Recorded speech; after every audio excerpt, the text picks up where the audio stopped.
প্ৰাথমিক বিদ্যালয়ে প্ৰতি বছৰৰ দৰে এইবুলিও আমি গ্ৰীষ্মৰ এবেলা শীৰ্ষক এটি অনুষ্ঠান আয়োজন কৰোঁ। এইবুলি আমি আয়োজন কৰিছোঁ ছাত্ৰ ছাত্ৰীৰ মাজত ড্ৰয়িং কম্পিটিশ্যন। ইতিমধ্যে আমাৰ শ্ৰেণীকোঠাত আপোনালোকে দেখা পাইছে ড্ৰয়িং কম্পিটিশ্যন চলি আছে। এই জৰিয়তে আমি ইয়াকে বুজাব বিচাৰিছোঁ যে আমাৰ যিহেতু ফাৰ্ষ্ট ইউনিট টেষ্ট গুচি গ'ল, শেষ হৈ গ'ল, তেওঁলোকে অলপমান প্ৰেছাৰত থাকে পঢ়াৰ পৰা।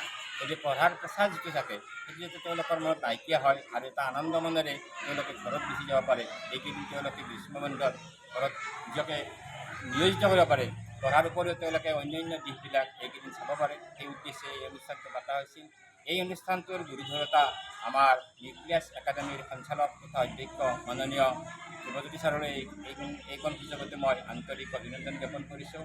যিগৰাকী মহান ব্যক্তিৰ আশাহত দিয়া প্ৰচেষ্টাত এই অনুষ্ঠানটো গঢ়লৈ উঠিছে, যাৰ ফলত আমি এটা সপোন দেখিছোঁ, যিটো সপোন আমি নিউক্লিয়াছক আমি নলবাৰীৰ পৰা একেবাৰে অসমলৈ লৈ যাব পাৰোঁ। এই উদ্দেশ্যে আগত ৰাখি এই অনুষ্ঠানটো আৰম্ভ কৰিছিল আৰু এই ক্ষেত্ৰত আমাক নলবাৰী ৰাইজে যথেষ্ট সহায় কৰিছে, সহযোগ কৰিছে। তেওঁলোকৰ প্ৰতি মৰম শ্ৰদ্ধা আশীৰ্বাদ আমাৰ হৈ থাকিব আৰু আমি তেখেতসকলকো এনেকুৱা সহযোগ পাম বুলি আশা ৰাখিছোঁ। এইখিনিয়ে তোৰ দ্বাৰা আমি তেওঁলোকৰ যিটো মনৰ ভিতৰত যিটো প্ৰতিভালিকা আছে, যিটো কলাত্মক দিশ আছে, সেই কলাত্মক দিশটো আমি উলিয়াবলৈ চেষ্টা কৰিছোঁ।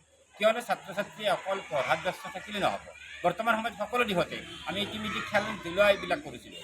গতিকে আমি উদ্দেশ্য হ'ল এইটো যে তেওঁলোকৰ ভিতৰত লুকাই থকা যিটো আৰ্টৰ যিটো কৌশল, যিটো সেইটো আমি উলিয়াই আনাৰ কাৰণে এই বস্তুটো যিকোনো খবৰৰ বাবে যোগাযোগ কৰক আমাৰ এই নম্বৰত 9181 307 2221।